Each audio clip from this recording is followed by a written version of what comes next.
अस्सलाम वालेकुम। Welcome to computer tutorial hub. हम पाइथन लैंग्वेज की सीरीज़ डिस्कस कर रहे हैं। आज के लेक्चर में जो हम टॉपिक डिस्कस करेंगे उसका नाम है स्टैक। स्टैक क्या होती है, क्यों इस्तेमाल की जाती है, और इसका प्रैक्टिकली जो है हम पाइथन लैंग्वेज के अंदर उसका प्रोग्राम जो है वो करके आपको दिखाएंगे। तो कि स्टैक की क्या क्या फ़ीचर हैं, हम स्टैक में किस तरह का यानी पुश करेंगे, पॉप करेंगे, तो और इसके अलावा पी स्टैक के अंदर जो वैल्यूज़ होंगी उसे डिस्प्ले कैसे करवाया जाएगा और पुश कैसे किया जाएगा। तो आज के लेक्चर में सारा कुछ देखा जाएगा। तो सबसे पहले देखते हैं स्टैक क्या होती है। तो stack is a linear data structure, यानी तरतीब में डाटा को लिखना, देन उसको डिस्प्ले वगैरह करना, इसलिए उसको स्टैक को लीनियर डाटा स्ट्रक्चर कहा जाता है। तो store item in last in first out LIFO. Stack के अंदर जब भी हम डाटा को स्टोर किया जाएगा तो वो लीफो के ज़रिए यानी लास्ट इन फर्स्ट आउट के ज़रिए स्टोर किया जाएगा, या फर्स्ट इन लास्ट आउट के ज़रिए जो है डाटा को स्टोर किया जाएगा। लास्ट इन फर्स्ट आउट का मतलब ये चीज़ है, जो वैल्यूज़ आपने सबसे लास्ट में स्टैक के अंदर रखी होगी उसको ही सबसे पहले जो है वो आउट किया जाएगा, और जो सबसे पहले जो है वो आपने यानी फर्स्ट इन लास्ट आउट, यानी जो सबसे पहले आपने वैल्यूज़ एंटर की होगी वो सबसे लास्ट में जो है वो पुश पॉप होगी, यानी बाहर निकाली जाएगी। जिस तरह यहाँ पर आपके सामने स्क्रीन पर मौजूद है, स्टैक हमारे पास है, यानी इंडेक्स जो है 0 1 2 3 4 है, और स्टैक हमारे पास स्टैक ये आपके सामने स्टैक नज़र आ रही है, और टॉप पर जो है ये हमारा खाली बॉक्स नज़र आ रहा है। अब इसमें सबसे पहले वैल्यू जो है वो हमने 5 एंटर किया है, फिर 8, उसके बाद 7, और उसके बाद 6, और लास्ट में जो है वो 2 एंटर किया। जब हम इसको पुश पॉप करेंगे यानी बाहर निकालना शुरू करेंगे तो सबसे पहले जो है वो 2 बाहर निकलेगा, फिर 6 बाहर निकलेगा। तो 2 बाहर निकलने का मतलब ये चीज़ है कि जो सबसे लास्ट में आपने एंटर किए वही वैल्यू जो है वो सबसे पहले जो है वो पॉप होगी। तो स्टैक के अंदर डिफरेंट किस्म के ऑपरेशन होते हैं, वो कौन कौन से हैं। सबसे पहले है जी पुश।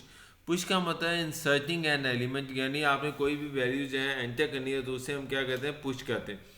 उसके बाद पॉप का मतलब है यही डिलीट करना, यानी जो लास्ट में एलिमेंट होगा, जो सबसे लास्ट में वैल्यूज एंटर की होगी उसे हम पॉप कहेंगे। और उसके बाद पीक का मतलब है यानी डिस्प्ले द लास्ट एलिमेंट, जो सबसे लास्ट में आपने एलिमेंट एंटर किया है उसको देखने के लिए जो है हम पीक का एलिमेंट इस्तेमाल करते हैं, यानी पीक उसे कहा जाएगा। और डिस्प्ले लिस्ट यानी तमाम लिस्ट, यानी स्टैक के अंदर जो जो वैल्यूज़ है सारी की सारी जो है वो स्क्रीन पर नज़र आना शुरू हो जाएगी। तो इसको हम प्रैक्टिकली जो है वो प्रोग्राम को देखते हैं। इसके लिए हम पाईचार्म का सॉफ्टवेयर जो है वो इस्तेमाल किया जाता है। अब इसमें क्या चीज़ें, हम सबसे पहले जो है एक लिस्ट लेंगे, यानी खाली लिस्ट जो है, यानी जिस तरह एल नाम से जो है हम एक लिस्ट लेते हैं। ये हमने एक लिस्ट बना ली, ठीक है जी। अब इसके अंदर जो है हम यानी वो तमाम जो स्टैक के फंक्शन है, यानी पुश करना, पॉप करना, पीक करना, डिस्प्ले करना, या जो स्टैक है उससे एग्जिट होना, तो वो सारे जो है वो फंक्शन जो है वो प्रोग्राम के ज़रिए बनाए जाएंगे। तो यहाँ पर जो है हम सबसे पहले वाइल लूप लगाते हैं। वाइल लूप में अगर हम यानी लिखते हैं अगर ट्रू, ट्रू का मतलब ये चीज़ है अगर तो कंडीशन सही है। तो कंडीशन सही का मतलब क्या चीज़ है, हम इसमें देखते हैं यानी यूज़र से हमने वैल्यूज़ मांगनी है सबसे पहले, और इसके लिए एक वेरिएबल डिक्लेयर किया जाता है। वेरिएबल मिसाल के तौर पर हम सी नाम का एक वेरिएबल लेते हैं, और उसके अंदर जो है यानी यूज़र से वैल्यू लेते हैं। सबसे पहले हम इंट लिखते हैं क्योंकि इंटीजर वैल्यू लेनी है, और ब्रैकेट के अंदर जो है हम यानी इनपुट लिखते हैं, ठीक है जी, यानी यूज़र से वैल्यू मांगना, ठीक है, इनपुट। और ब्रैकेट के अंदर हम यूज़र से मांगते हैं यानी कंडीशन यानी वैल्यूज़ मांगते हैं, उसे कहते हैं enter a number, enter a number, ठीक है जी। और उसके बाद यहाँ पर हम इक्वल टू 2 लगा दें। अब अगर तो कंडीशन सही है यानी वैल्यूज़ अगर ठीक है तो हम यहाँ पर जो है यानी ब्रैकेट के अंदर मिसाल के तौर पर हम क्या लगाते हैं, यहाँ पर हमने मल्टीपल वैल्यूज जो है वो मांगनी है, तो यानी हम ये चीज़ लगाते हैं, ये वाली ब्रैकेट, ताकि ये चीज़ थे। और यहाँ पर जो है यानी हम लिखते हैं अगर तो यूज़र 1 एंटर करेगा, अगर 1 एंटर करेगा तो हम क्या करेंगे यानी पुश का फंक्शन जो है वो इस्तेमाल होगा। इसी तरीके से अगर 2 एंटर करेगा तो इससे क्या होगा यानी पॉप का फंक्शन जो है वो इस्तेमाल होगा। और अगर 3 एंटर करेगा तो हम क्या करेंगे यानी पीक, यानी यूज़र से वैल्यू मांगनी है तो यूज़र अगर 1 एंटर करेगा तो पुश हो, 2 एंटर करेगा तो पॉप हो जाए, 3 एंटर करेगा तो पीक हो जाए। इसी तरीके से अगर 4 एंटर करेगा तो क्या हो जाए, डिस्प्ले हो जाए, ठीक है। और इसी तरीके से अगर वो 5 एंटर करता है तो हम जो है यानी एग्जिट कर देंगे यानी लूप से, ठीक है। और इसी तरीके से अगर कोई इनवैलिड वैल्यू एंटर करेगा तो हम क्या करेंगे, यानी कोई मिसाल के तौर पर 5 के अलावा कोई वैल्यूज़ एंटर करेगा तो हम जो है यानी डिस्प्ले के अंदर यानी वैल्यूज़ जो है वो इनवैलिड वैल्यूज़ जो है वो स्क्रीन पर शो करवाएंगे। तो उसके बाद हम यहाँ पर जो है 3 कोटेशन लगाकर ब्रैकेट बंद कर देते, ठीक है। अब उसके बाद अब हम कंडीशन लगाते हैं। कंडीशन यानी सबसे पहले इफ़ लगाते हैं। इफ़ के अंदर यानी अगर सी जो है यानी यूज़र जो वैल्यू दे रहा है वो इक्वल टू 1 है, ठीक है, इक्वल टू 1 है, तो इसका मतलब जो है यानी हमने कौन सा फंक्शन लगाना है, पुश का फंक्शन लगाना है। तो पुश का फंक्शन कैसे लगाया जाएगा? पुश का फंक्शन लगाने के लिए हम यहाँ पर जो है हम लिखते हैं यानी एन, यानी एक वेरिएबल लेते हैं एन के नाम से और उसके अंदर जो है यूज़र से वैल्यू मांगेंगे। क्योंकि जब हमने पुश करना है तो पुश का मतलब ये होता है ना कि वैल्यू यूज़र को देना, ठीक है, यानी स्टैक के अंदर हमने वैल्यूज़ देनी है तो वैल्यू जो है हम यूज़र से मांगेंगे। तो हम उसके लिए क्या करते हैं, यानी इनपुट और उसके बाद ब्रैकेट के अंदर जो है हम वैल्यू मांगते हैं, एंटर आ वैल्यू, ठीक है जी। और उसके बाद जो है हम यहाँ पर एक जो है यानी लिस्ट नाम का, यानी जो हमने एक लिस्ट बनाई थी ऊपर एल नाम की, उसके अंदर जो है यानी अपेंड का फंक्शन इस्तेमाल करते हैं। अपेंड का फंक्शन का मतलब जो है लास्ट के अंदर जो है वैल्यू जो है यानी वो एंटर हो जाएगी। यानी पुश का मतलब ये होता है कि वैल्यू एंटर करना सबसे लास्ट में, ठीक है। तो यानी स्टैक के बिल्कुल लास्ट में वैल्यू जो है एंटर होगी और जो स्टैक जो है वो हमने एल नाम की बनाई हुई है। अब एन के अंदर तो वैल्यूज़ एक आ गई। अब उसके बाद जो है यानी हमने प्रिंट करवाना है, यानी जो भी स्टैक के अंदर वैल्यूज़ होगी हम उसको प्रिंट करवा देंगे। तो एल के नाम से यानी वैल्यूज़ हमने लिखी हुई है स्टैक का, अब जो है वैल्यूज़ प्रिंट होगी। ये तो है यानी अगर कंडीशन 1 होगी। लेकिन अगर कंडीशन 1 नहीं होती तो फिर हम क्या कहते हैं, एल इफ़ का फंक्शन लगाते हैं। एल इफ़ के फंक्शन के अंदर जो है यानी हम लिखते हैं अगर सी इक्वल टू 2 हो, यानी अगर तो 1 हुआ फिर तो स्टैक का फंक्शन होगा यानी पुश का फंक्शन। लेकिन अगर वो 2 एंटर करता है तो फिर क्या है, फिर मतलब पॉप के फंक्शन का मतलब है यानी क्या करेंगे, हमारे पास जो वैल्यूज़ है यानी पॉप के फंक्शन में यानी जो वैल्यूज़ है वो बाहर निकलेगी, लास्ट वाली वैल्यूज़ है वो बाहर निकलती है। तो उसके लिए जो फंक्शन इस्तेमाल किया जाता है, सबसे पहले इफ़ का फंक्शन लगाएंगे और उसके बाद जो है लेंथ लिखेंगे, यानी लेंथ कौन सी है, यानी लिस्ट की लेंथ मिसाल के तौर पर अगर तो एल है, एल का मतलब यानी एल के अंदर जो वैल्यूज़ है यानी वो इक्वल टू 0 हुआ, यानी अगर तो स्टैक खाली है, ठीक है, यानी अगर स्टैक खाली है तो फिर हम क्या शो करवाएंगे, हम प्रिंट के अंदर जो है वो शो करवा देंगे एम्प्टी स्टैक।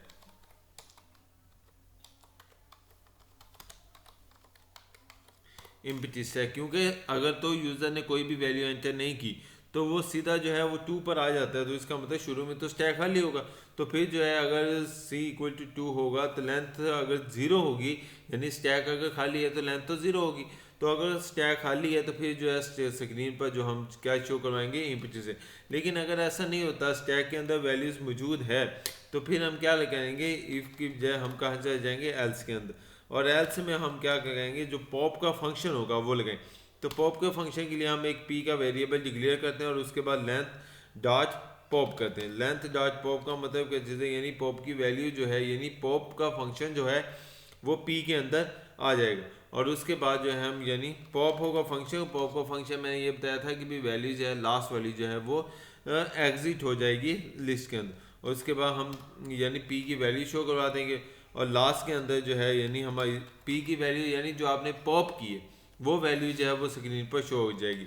और उसके बाद लिस्ट जो है वो भी स्क्रीन पर शो हो जाएगी, ठीक है। तो यानी एल्स के अंदर ये फंक्शन था कि यानी अगर पॉप का फंक्शन है तो यानी हम पी एक वेरिएबल लेंगे और उसके बाद लिस्ट के अंदर जो भी वैल्यूज़ होगी उसे हम पॉप कर देंगे, फिर हम उस वैल्यूज़ को भी डिस्प्ले करवाएंगे और उसके बाद जो हमारा लिस्ट है उसको भी हम शो करवा देंगे। और उसके बाद अगर यूज़र जो है यानी वैल्यू एल्स इफ के अंदर हम देखते हैं, यानी एल्स इफ अगर यूज़र जो है यानी 2 की बजाय 3 वैल्यूज़ देता है तो हम क्या लिखते हैं, यानी सी इक्वल टू 3 अगर देता है तो फिर हम क्या करेंगे, 3 में मैंने आपको क्या बताया था कि यानी उसमें हमने शो क्या करवाना है, जो पीक वाली वैल्यूज़ होती है वो हमने स्क्रीन पर शो करवानी। तो इसके अंदर भी सबसे पहले जो है हम लिस्ट देखेंगे, यानी इफ़ जो है यानी लेंथ अगर तो खाली है, ठीक है, यानी हम देखते हैं अगर खाली है यानी खाली का मतलब इक्वल टू 0 है, तो फिर हम क्या करेंगे, यानी एम्प्टी स्टैक जो है वो स्क्रीन पर शो करवा देंगे। लेकिन एम्प्टी स्टैक के लिए यानी एम्प्टीज लेकिन अगर स्टैक एम्प्टी नहीं है, ज़ीरो नहीं है, तो फिर जो होगा यानी उसके अंदर जो भी वैल्यूज़ होगी यानी टॉप लास्ट में जो वैल्यूज़ होगी उसको हम जो है वो स्क्रीन पर शो करवा देंगे। तो उसको शो करवाने के लिए हम क्या करते हैं यानी यहाँ पर प्रिंट का फंक्शन लिखेंगे और प्रिंट फंक्शन के अंदर यानी हम लिखते हैं last stack value, last stack values, और उसके बाद जो है यानी लिस्ट, हम लिस्ट का फंक्शन लिखेंगे और लिस्ट के अंदर जो भी लास्ट में वैल्यूज़ होगी, लास्ट में वैल्यूज़ के लिए यानी जो हम इंडेक्स होगा वो -1 देंगे, क्योंकि सबसे लास्ट में जो वैल्यूज़ है उसका इंडेक्स -1 होता है, उसके बाद -2 -3 इस तरह सो। तो हम सबसे लास्ट में जो वैल्यूज़ होगी उसका इंडेक्स देंगे और सबसे लास्ट में जो भी वैल्यूज़ होगी वो स्क्रीन पर शो हो जाएगी। तो उसके बाद लास्ट में हमारे पास अगर यानी अब यूज़र अगर 3 नहीं देता तो फिर हम क्या जाते हैं एल्स इफ़ पर जाते हैं और एल इफ़ की बजाय यहाँ पे, ठीक है जी। और हम अगर c = 4, ठीक है, अगर यूज़र जो है 4 देता है तो फिर उसके बाद हम क्या करेंगे यानी अगर डिस्प्ले करवाएंगे तमाम वैल्यूज़ को, यानी जो भी हमारे पास प्रिंट होगी लिस्ट के अंदर, लिस्ट को शो करवा देंगे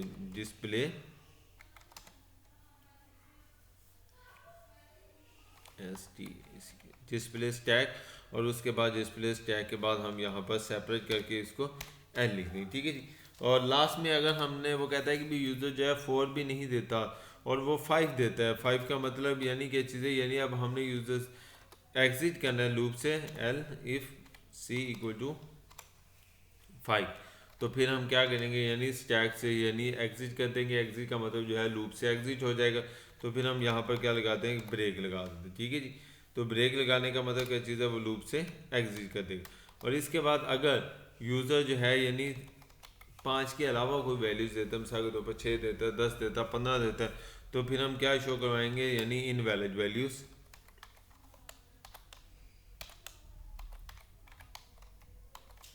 इनवैलिड वैल्यूज, ठीक है जी।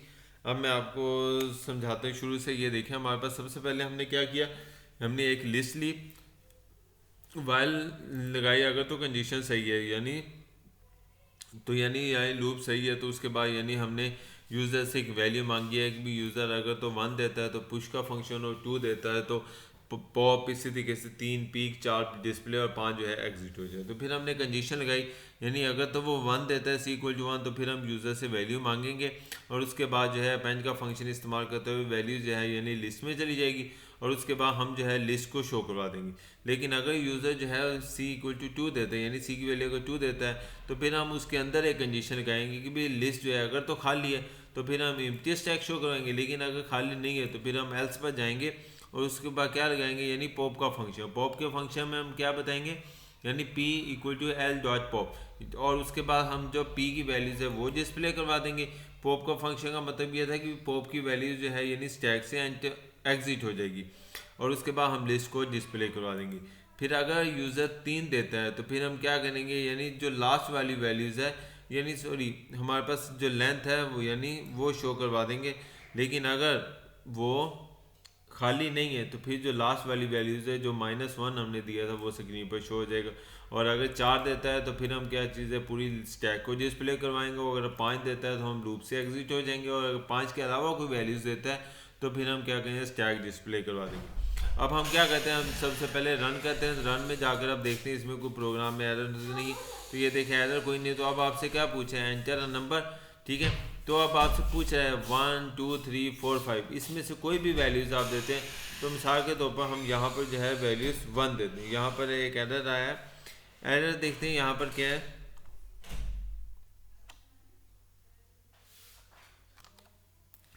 तो इसमें स्पेस का मसला था वो मैंने सही कर दिया। अब इसको हम देखते हैं कि यानी दोबारा इसको रन करके देखते हैं आपके सामने। तो ये देखें आपसे यूज़र से वैल्यू मांग रहे हैं, एंटर द नंबर।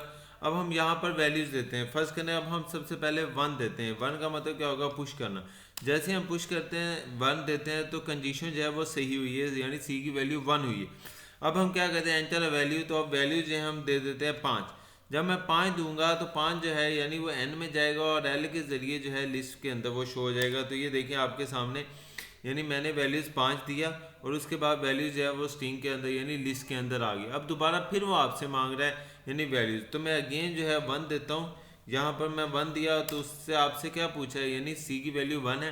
फिर वो आपसे पूछा है एंटर दी वैल्यू, तो मैं यहाँ पर जो है यानी 8 दे देता हूँ। जब मैंने 8 दिया तो वैल्यू जो है ये आपके सामने, ये देखो लिस्ट में अब जो है यानी 5 पहले ऐड था, अब 8 जो है वो भी ऐड हो चुका है। अब वो दोबारा फिर आपसे जो है वैल्यूज़ मांग रहा है, क्योंकि कंडीशन तो सही है, कंडीशन सही है तो इसका मतलब फिर हम 1 देते हैं और उसके बाद वैल्यूज़ आपसे फिर मांग रहे हैं, यानी सी की वैल्यूज़ 1 है। तो अब जो है हम यहाँ पर 10 दे देते हैं। जब हम 10 देते हैं तो आपसे वैल्यूज़ 10 दी तो 10, ये देखें आपके सामने अब लिस्ट के अंदर 5 भी आ गया, 8 भी आ गया और 10 भी आ गया। अब हम क्या कहते हैं, अब 1 का फंक्शन तो हो गया, यानी पुश का फंक्शन आपको समझ आ गया। अब हम 1 की बजाय 2 वैल्यूज़ एंटर करते हैं, तो 2 वैल्यूज़ एंटर करेंगे। ये देखें मैं यहाँ पर 2 देता हूँ। जब मैं 2 दूंगा तो आपसे यहाँ पर जो लास्ट में वैल्यूज़ है वो पॉप हो जाएगी।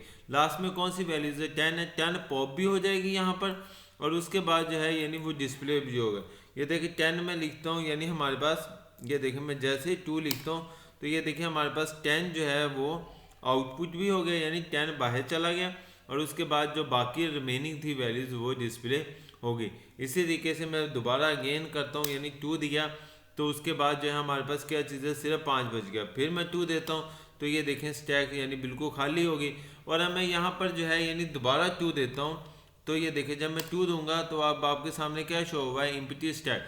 तो यानी 2 दिया तो इसका मतलब स्टैक तो खाली हो गई थी, और उसके बाद जो वैल्यूज़ है यानी वो एम्प्टी स्टैक आपके सामने स्क्रीन पर शो हो गया। इसी तरीके से अब मैं दोबारा वैल्यूज़ एंटर करता हूँ। 1 दिया तो उसके बाद 5 आ गया, फिर हम 1 देते हैं और उसके बाद वो 8 देता है, फिर हम 1 देते हैं और उसके बाद जो है यहाँ पर 55 देते हैं। तो ये देखें हमारे पास वैल्यूज़ हैं, ये देखो 155 दिया तो वैल्यूज़ जो है वो एग्जिट यानी वो इनवैलिड वैल्यूज दी है। तो इसको मैं आगे जाकर समझाता हूँ। अब हम दोबारा 1 देते हैं और उसके बाद वैल्यू जो है यानी 55 दिया, और उसके बाद अब ये देखें 5 भी आ गया, 8 भी आ गया, 55 भी आ गया। अब हमने पीक यानी पुश का फंक्शन भी देख लिया, पॉप का फंक्शन भी देख लिया, और पीक का फंक्शन मैंने जो जहाँ तक जो लास्ट में एलिमेंट वैल्यूज होगी वो स्क्रीन पर शो हो जाएगी।